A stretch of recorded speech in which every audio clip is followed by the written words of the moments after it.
Ассалаумағалейкум, құрметті аудитория. Менің есімім Жәнібек, мен Reels продюсермін. Кәсіпкерлер мен эксперттерге еш шығынсыз Reels арқылы тиімді оқырман мен қаралым сандарын арттыруға көмектесетін эксперт боламын. Алла қаласа, осы мен YouTube каналымда 3-ші видео. Сондықтан сіздерден барынша қолдау күтемін.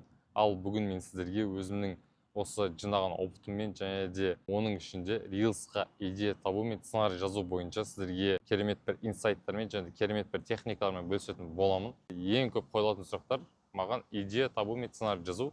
Я бұл негізі мойындау керек, өте күрделі жұмыс. Және де бұған эксперттер мен кәсіпкерлер қомақты ақша төлейді сценаристерге, копирайтерлерге. Негізінде Reelsқа идея шығару, сценарий табу ол өте оңай.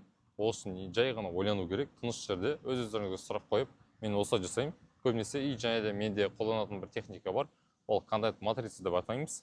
Сонымен сіздерге қазір сол техникамен сіздерді түгелей таныстыратын боламын, Алла қаласа. Ал кеттік. Бұл менің өзімнің контент матрицам. Мен осылай өзіме жазып қойғам, нақты не істеу керек, қалай ашу керек. И және де осы жерде мен былай бөлемін: боль, тема, сегмент, рубрика, формат, идея. Нақты менің аудиториям болын жазам бірінші. Низкий чек, клиенттер жоқ дегендей қылып барлығын тізіп жазам. И және де тура солмен қатысты өзіме қатысы бар темаларды жазам. Осы блогта нені айтам, нені айтпау керек. И осы темаларға байланысты сегменттерді бөлемін. Мысалы, спорттың ішінде менде бокс бар, футбол бар. Мен кішкентай кезімде күреспен айналысқам, және де қазіргі таңда менде жүгіру бар, качка бар, и және мен қыста мажорит етін осыларды жазам. И және де осыған байланысты мен рилстар шығарам дегендей. И және де қасына рубрика деп шығарып қоямыз. Ол жерде лайфхак, ностальгия, джиза, мақтау, эго, тию, триггер деген нәрселерді жазып қоятын боламыз. И және де қасында формат. Енді формат барлығымызға түсінікті. Ол ең бірінші оңай подкаст. И және де мнениеңізді айтсаңыз болады, өзіңіздің және стратегия жасақ болады музыкамен. И және де бізде қатты аудиторияны шулататын және аудитория жинауға ең керемет бір форматтардың бірі ол допост. Қазіргі уақытпен өткен уақытты көрсетесіздер. И осы кезде подписчик сіздерге қатты сенеді. И мен осылай жазып бөліп аламын. И және де мен осы жерден ақырындап өзіме сценарийлар шығара беремін.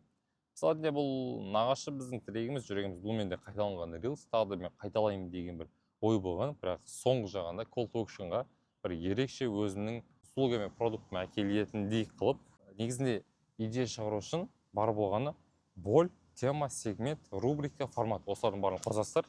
И сол кезде бот сіздерге идея дайын шығады. И осыны барып түсіру керек.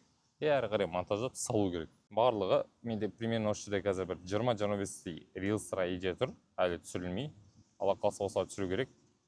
И сіздерге барлығын осылай ашық түрде көрсете аламын. Мен Reels'пен айналысып жүргеніме 1 жыл болды. И және де мен осы түрлі обучениелерге және де басқа да орталардан және де өзімнің осы уақытқа дейін 25 клиентпен жұмыс жасаған екенмін. И осы жерге кішкене бір ойды сүзгіден өткізіп, Reels'тің атуына не әсер етті, қай экспертпен менде көбірек просмотр мен подписчиктер жиналды десек, ол шынайы өз ісінің мамандарының сонда бір эксперт кәсіпкерлерден өте үлкен подписчиктер мен просмотр келген екен. Сондықтан сіздерге айтқым келетіні, сценарий жазыңыздар, Reels түсіріңіздер, бірақ та шынайы болыңыздар. Осы бізге қатты көмектеседі. Ал құрметті оқырмандар, мен өзімнің Instagram, TikTok, YouTube каналдарында үнемі сіздермен пайдалы ақпараттармен бөлісіп отыратын боламын. Маған тіркеліп алуды ұмытпаңыздар, және де жақындарыңызбен бөлісіп қойыңыздар. Ал және де құрметті оқырмандар, сіздерге керемет сыйлығым бар. Осы подкасттан алған өздеріңіздің инсайттарыңызды комментарийға жазып, және де ол комментарийден скрин жасап, сториске мені белгілесеңіздер, мен сіздерді таңдап алып, тегін консультация өткізіп беретін боламын. Ал мені бұл түсірген подкастым қалай болды, өздеріңіз